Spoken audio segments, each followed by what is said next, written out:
दौलत न शोहरत न रुतबा, दौलत न शोहरत न रुतबा, और कोई जुनून चाहिए, और कोई जुनून चाहिए, खुशी से जीने के लिए थोड़ा सुकून चाहिए।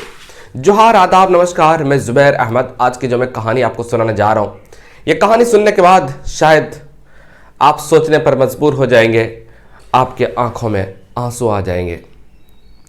एक बार एक शिक्षिका, प्राइमरी स्कूल की शिक्षिका थी और डेली स्कूल जाती थी और कुछ न कुछ बच्चों को होमवर्क देती थी। एक दिन शिक्षिका स्कूल में कॉपी बांटती है।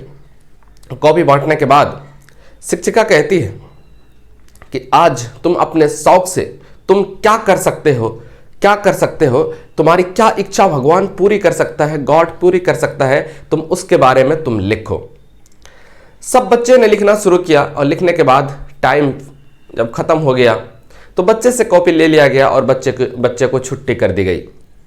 बच्चे उधर घर चले जाते हैं और शिक्षिका कॉपी समेटती है और कॉपी समेट करके यहाँ जब घर आती है और घर आने के बाद खाना वाना खा करके आराम करती है। आराम करने के बाद उसका पति तब तक आ जाता है। पति बगल में बैठा होता है और एक कॉपी जांचने लगती है। कॉपी जांचने लगती है और एक के बाद एक करके कॉपी जांचते जा रहे थे और जांच किया हुआ कॉपी बगल में रख रहे थे। एक बच्चे का कॉपी मिलता है और बच्चे की जब कॉपी मिलता है, उसका कॉपी जब जांच रहे थे, शिक्षिका रोने लगी। शिक्षिका रोने लगी और उसके आंसू बह रहे थे। पति की नजर उस पत्नी पर पड़ती है, उस शिक्षिका पर पड़ती है। जैसे शिक्षिका पर पड़ती है तो पति भी सोच में पड़ जाते हैं, आखिर ये रो क्यों रही है। पूछते हैं पति कि तुम क्यों रो रही हो, आखिर क्या वजह है। तो पत्नी कहती है मत पूछ। पति कहता आखिर बात बता, क्यों रो रही है। तो पत्नी कहती है आज मैंने स्कूल में टेस्ट लिया था, बच्चों से टेस्ट लिया था, बच्चों से पूछा था अपने शौक के बारे में पूछो, अपने शौक के बारे में बताओ और लिखना है। उसके बाद सबने अपने अपने लिखा, लेकिन एक बच्चे ने लिखा कि गॉड, ईश्वर, भगवान हमको टीवी बना दे। तो पति इसका हंसने लगा, कहा कि इसमें रोने की क्या बात है। तो पत्नी कहती है आगे सुनिए तो वो क्या लिखा। आगे वो बच्चा लिखता है काश कि गॉड, ईश्वर, भगवान, अल्लाह अगर टीवी बना देता तो सब मेरे लिए एक घर में खास जगह होती, मेरे लिए घर में एक खास जगह होती। लोग मेरे पास आकर के बैठते, कितना भी टेंशन में होते लेकिन फिर भी मुझे ऑन करते, मेरा इज्जत करते, मेरा सम्मान करते, ऊंची जगह पर रखते।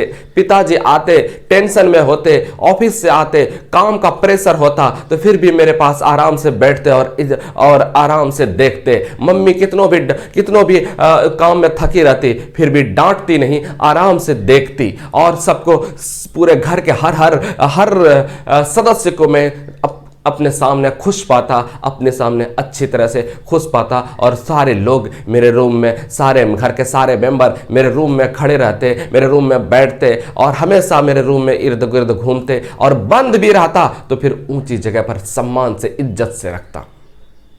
यही बात जैसे खत्म होती है, पति के आंख में भी आंसू आ गए, पति की आंख में भी आंसू आ गए। दोस्त, इस कहानी का मैसेज यह है, इस कहानी का मैसेज यह है कि जिंदगी में अपने फेसबुक, यूट्यूब, इंस्टाग्राम, ये सब जितने भी ऐप हैं उनको थोड़ा कम और परिवार को महत्व दीजिए, परिवार को इंपॉर्टेंस दीजिए, ताकि किसी को ये ना सोचना पड़े, किसी को ये सोचने पर मजबूर ना हो कि काश कि हम भी टीवी बन जाते।